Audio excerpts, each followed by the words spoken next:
Good morning दोस्तों, समर्पण nursing academy के यूट्यूब चैनल पे मैं आप सभी का स्वागत करता हूं। दोस्तों, अगर आप हमारे चैनल पे नए हैं और अभी तक आपने हमारे चैनल को सब्सक्राइब नहीं किया है तो प्लीज़ हमारे चैनल को सब्सक्राइब करें, लाइक करें, शेयर करें और बेल आइकन ज़रूर प्रेस करें ताकि आने वाले सभी वीडियोज़ का नोटिफिकेशन आपको मिलता रहे। दोस्तों, पीडियाट्रिक नर्सिंग एमसीक्यू सेशन में हमने अभी तक पीआर यादव की बुक से 225 क्वेश्चन ग्रोथ एंड डेवलपमेंट के देख चुके हैं। आज का जो सेशन रहेगा हमारा अगले 15 क्वेश्चंस का रहेगा, जो कि 226 से लेके 240 तक के क्वेश्चंस रहेंगे। तो दोस्तों, शुरुआत करते हैं आज के सेशन की क्वेश्चन नंबर 226 से। First form of milk secreted by breast during the first 3 day. पहले 3 दिन सिक्रेट होने वाला जो मिल्क है उसको क्या कहेंगे? तो दोस्तों, हमने प्रीवियस क्वेश्चंस में डिस्कस किया था, पहले 3 दिन जो सिक्रेट होता है उसको कोलेस्ट्रम कहा जाता है और 3 दिन से 15 दिन तक जो सिक्रेट होता है उसको ट्रांजिशनल मिल्क कहा जाता है। 4 मिल्क होता है जो स्टार्टिंग में जैसे ही बच्चा ब्रेस्ट फीडिंग स्टार्ट करता है, तो स्टार्टिंग में जो वाटरी मिल्क निकलता है उसको 4 मिल्क बोलते हैं और लास्ट में जो मिल्क निकलता है जो हाई फैट होता है उसमें, उसको बोलते हैं थोड़ा गाढ़ा होता है और हाई प्रोटीन होता है उसमें हाइड मिल्क बोलते हैं। इसलिए जो 3 दिन तक सिक्रेट होता है स्टार्टिंग के उसको बोलते हैं कोलेस्ट्रॉम। इसलिए right answer goes to answer C. Cholesterol is rich in. Cholesterol में क्या ज़्यादा पाया जाता है? Rich in. तो कोलेस्ट्रॉल में दोस्तों प्रोटीन बहुत ज़्यादा मात्रा में पाई जाती है। इसके अलावा इम्यूनोग्लोबिन ए, IgA भी होता है इसमें। IgA एक प्रकार की इम्यूनोग्लोबिन है और इम्यूनोग्लोबिन एक प्रकार की प्रोटीन है, इसलिए कोलेस्ट्रॉल में प्रोटीन पाई जाती है। ए आंसर राइट आंसर है। अगला क्वेश्चन है, milk that closely resemble human milk. ऐसा कौन सा मिल्क है जो बिल्कुल ह्यूमन मिल्क जैसा होता है? तो दोस्तों, गाय का जो दूध होता है वो लगभग ह्यूमन मिल्क जैसा होता है। तो अगर ह्यूमन मिल्क अवेलेबल नहीं होता है तो गाय के दूध को अपन बच्चे को पिलाते हैं। Which of the following is significantly different between human and cow's milk. Cow milk में और ह्यूमन मिल्क में नीचे दिए गए में से कौन सा सिग्निफिकेंटली डिफरेंट है, यानी कि कौन सा ह्यूमन और जो काउ मिल्क है उसमें कौन कौन सी चीज़ें, जैसे प्रोटीन फैट है, प्रोटीन शुगर है, प्रोटीन लैक्टोज है, मिनरल्स है, इनमें डिफरेंट पाया जाता है। तो दोस्तों, करेक्ट ऑप्शन जो है उसका है ऑप्शन सी, प्रोटीन और लैक्टोज। जो काउ मिल्क होता है उसमें प्रोटीन ज़्यादा होता है और ह्यूमन मिल्क होता है उसमें लैक्टोज ज़्यादा होती है। ठीक है, तो इसलिए ये दोनों डिफरेंट हैं। तो correct option goes to option C. The carbohydrate content of breast milk is.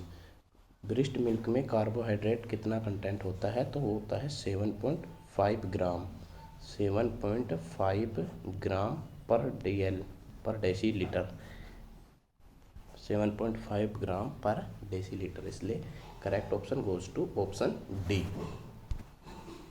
अगला क्वेश्चन है, which milk is nearer the mother's milk when added some sugar and excreted some protein from it. जिसमें sugar add कर दें कुछ और protein निकाल लें, तो कौन सा मिल्क है जो बिल्कुल ह्यूमन मिल्क हो जाएगा, मदर मिल्क जैसा हो जाएगा? तो होगा गाय का। जो काऊ मिल्क होता है दोस्तों उसमें प्रोटीन की मात्रा ह्यूमन से ज़्यादा होती है। ठीक है, और जो शुगर है वो कम होता है। तो अगर अपन प्रोटीन निकाल लें और शुगर ऐड कर दें तो बिल्कुल और बिल्कुल कैसे हो जाता है, ये मदर मिल्क जैसा हो जाता है। इसलिए correct option D. In A 100 ml of human milk, how much protein is present। ये बाउ नहीं है यहाँ पे दोस्तों, ये हाउ मच है। How much protein is present. 100 ml में कितनी प्रोटीन पाई जाती है? तो 100 ml में 1.2 ग्राम प्रोटीन दोस्तों पाई जाती है, 1.2 ग्राम। इसलिए correct option is a.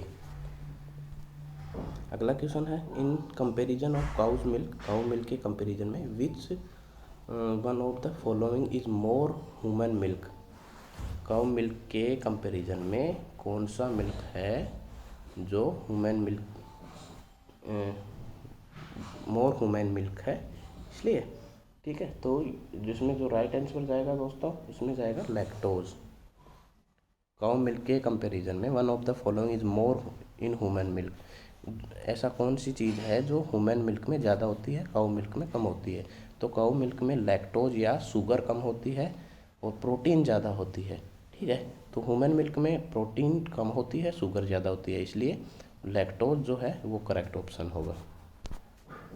The average energy value of human milk is, average energy value है ह्यूमन मिल्क की, वो है 70 किलो कैलोरी पर 100 ml, 70 किलो कैलोरी पर 100 ml, तो इसलिए correct option goes to B. अगला क्वेश्चन है, human milk is preferable to cow milk because, human milk है वो काउ मिल्क के प्रीफरेबल है, क्यों? Human milk has non laxative effect, human milk has more calories per ounce, human milk has greater mineral content and human milk offers greater immunological effect. क्योंकि human milk में ज़्यादा immunologic effect पाया जाता है, इसलिए ये क्या है, प्रीफरेबल है काउज मिल्क में। ठीक है, इसलिए डी ऑप्शन है वो करेक्ट ऑप्शन जाएगा, क्योंकि ह्यूमन मिल्क में कौन ज़्यादा इम्यूनोलॉजिकल इफेक्ट है, क्योंकि IgA पाया जाता है, इम्यूनोग्लोबिन ए पाया जाता है ह्यूमन मिल्क में। इसके अलावा भी बहुत सारी चीज़ें जैसे मैक्रोफेजेज है, लिम्फोसाइट्स हैं, लैक्टोफेरिन है, लाइसोजाइम्स है, इंटरफेरॉन है, ये सब चीज़ें उसमें पाई जाती है ह्यूमन मिल्क में। ठीक है, इसलिए correct option option D. The immunoglobin found in the mother's breast milk, बहुत इम्पोर्टेंट क्वेश्चन है दोस्तों। इम्यूनोग्लोबिन, कौन सी इम्यूनोग्लोबिन मदर्स ब्रेस्ट मिल्क में पाई जाती है? तो हम जानते हैं कि इम्यूनोग्लोबिन ए जो है वो ब्रेस्ट मिल्क में पाई जाती है, तो correct option A. Why cow's milk diluted 4:1 for first 6 to 8 week of birth, cow milk को इतने अनुपात में डाइल्यूटेड क्यों करेंगे for 6 to 8 week of birth? 6 से 8 वीक तक के बच्चे को अपन काऊ के मिल्क को इतना 4:1 के अनुपात में क्यों डाइल्यूटेड करेंगे? क्यों करेंगे? क्योंकि हम जानते हैं कि उसमें प्रोटीन ज़्यादा होती है, तो प्रोटीन ज़्यादा होती है तो उसको ह्यूमन मिल्क के बराबर लाने के लिए उसको अपन क्या करेंगे, 4 गुना डाइल्यूटेड कर देंगे। तो high content of sugar, high content of fat, high content of protein and sodium, ये करेक्ट ऑप्शन जाएगा। सोडियम और प्रोटीन उसमें ज़्यादा होती है, इसलिए अपन 6 से 8 वीक तक के बच्चे को 4 गुना ज़्यादा उसको डाइल्यूट करके पिलाया जाएगा उसको। ठीक है, अगर 100 ml पानी 100 ml मिल्क है, उसमें 400 ml पानी मिला देंगे, यानी कि 50 ml है तो उसमें उतना ही उसका 4 गुना 200 ml उसमें पानी मिला देंगे, इसलिए 4:1 के अनुपात में उसको डाइल्यूट करके बच्चे को पिलाएंगे। क्यों पिलाएंगे? क्योंकि उसमें प्रोटीन ज़्यादा होती है ह्यूमन मिल्क से और सोडियम ज़्यादा होती है, इसलिए। तो correct option goes to option C. अगला क्वेश्चन है, often the baby who is given only milk during infancy develop iron deficiency anaemia because, हमेशा प्राय क्या होता है कि बेबी जो है उसको केवल और केवल इन्फेंसी के दौरान मिल्क दिया जा रहा है, तो वो आयरन डिफिशियंसी एनीमिया उसमें हो जाता है। ऐसा देखा गया है, प्राय ऐसा देखा गया है कि जो बच्चा ओनली और ओनली इन्फेंसी की एज में अगर दूध ही दूध पिलाए जा रहे हैं उसको, तो उसको आयरन डिफिशियंसी एनीमिया हो जाता है। तो ऐसा क्यों है? नीचे दिए गए कारणों में से आपको जानना है कि ऐसा क्यों है। तो पहला है A, the number of red blood cell is destroyed during infancy, कि जो रेड ब्लड सेल्स है वो डिस्ट्रॉय हो जाती हैं। Milk interferes with the absorption of iron, दूध है वो आयरन का एब्जॉर्प्शन को क्या करता है, इंटरफेयर करता है। ठीक है, नेक्स्ट है milk is poor source of iron, milk में आयरन नहीं होता है। ठीक है, इट इम्पेयर्स और decrease rate of production of red blood cells, ये इम्पेयर करता है और डिक्रीज करता है RBCs के प्रोडक्शन को। तो इसमें करेक्ट ऑप्शन है दोस्तों, वो है करेक्ट ऑप्शन है कि मिल्क जो है इंटरफेयर करता है एब्जॉर्प्शन ऑफ आयरन को। आयरन के एब्जॉर्प्शन को मिल्क जो है क्या करता है, इंटरफेयर करता है। इसलिए बच्चा जो है आयरन डिफिशियंसी एनीमिया उसमें हो जाता है। ठीक है, इसलिए correct option goes to option B. ऐसा क्यों होता है? क्योंकि मिल्क में आयरन भी कम होता है, काउ मिल्क में भी कम होता है, तो ह्यूमन मिल्क में भी कम होता है। ठीक है, और इसके अलावा जो मिल्क है वो आयरन के एब्जॉर्प्शन को डिक्रीज करता है, क्योंकि इसमें कैल्शियम जो होता है, मिल्क में कैल्शियम क्या है, इंटरफेयर करता है आयरन के एब्जॉर्प्शन को। इसलिए correct option goes to option B. Cow's milk contents which of these in lesser amount than breast milk. Cow milk में नीचे दिए गए में से कौन सा कम अमाउंट में होता है ब्रेस्ट मिल्क की बजाय।